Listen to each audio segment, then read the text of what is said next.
The further we get into RWBY Volume 4, the more and more I'm reminded of the ending of Lost. If you're unfamiliar, by the end, the creators of the show decided that Jack, Kate, Sawyer, Ben, and Hurley were more important to the story they wanted to tell than smoke monsters, hatches, and the island itself. RWBY, Kuroyuri, is essentially an extended flashback to how Ren was orphaned, and how he first met Nora. Meanwhile, in the present, RWBY and Jean have arrived in the ruins of Kuroyuri. And they got a big Nakala Grim headed their way.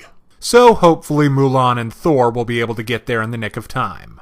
I don't think I'm saying anything controversial when I say that Volume 4 is all about the characters. And Ren takes center stage in this episode. We see basically the worst day of the poor guy's life.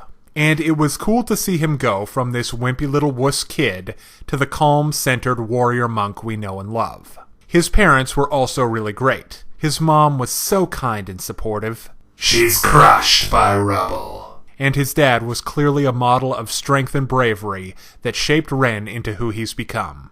It's safe to assume that he's trampled or impaled. Why do you insist on dwelling on the gory details?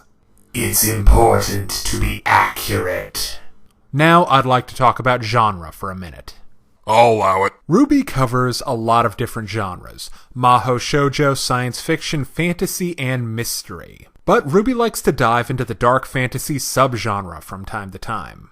Dark fantasy consists of standard fantasy augmented with horror elements. And that's really embodied by the Nakala Grim. He's really presented like a horror movie monster, rarely appearing on screen for very long, and being a very sinister presence over the entire episode. Now onto the art design. The real feature of note are young Ren and Nora. Both are super duper cute, but the town they live in is also really nice. It looks like a thriving, lively village. And the ruins of Kuroyuri are also well done. They've really improved on their dilapidated buildings from Season 2. Alright, now I want to deal with the albatross around the neck of RWBY Season 4, and that's the pacing. They've set themselves an ambitious challenge by attempting to grow their likable and charming cast into deeper, richer characters. But do remember Port Icarus and where ambition can lead.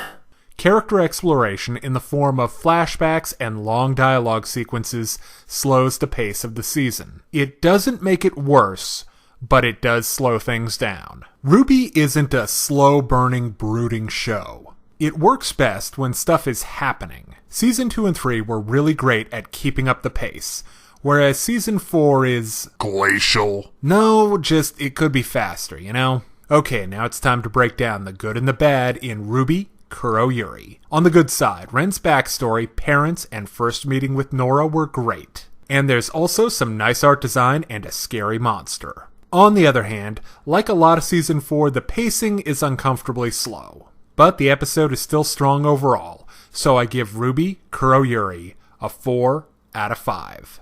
Now, if you're interested in more reviews of anime, movies, TV shows, comic books, or video games, check out my channel on YouTube at StupidPrivate913, or find my Facebook and Deviantart pages for video updates and more.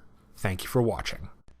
Hey kids, today's show is brought to you by the letter 4 and the number potato! I'm a stupid private.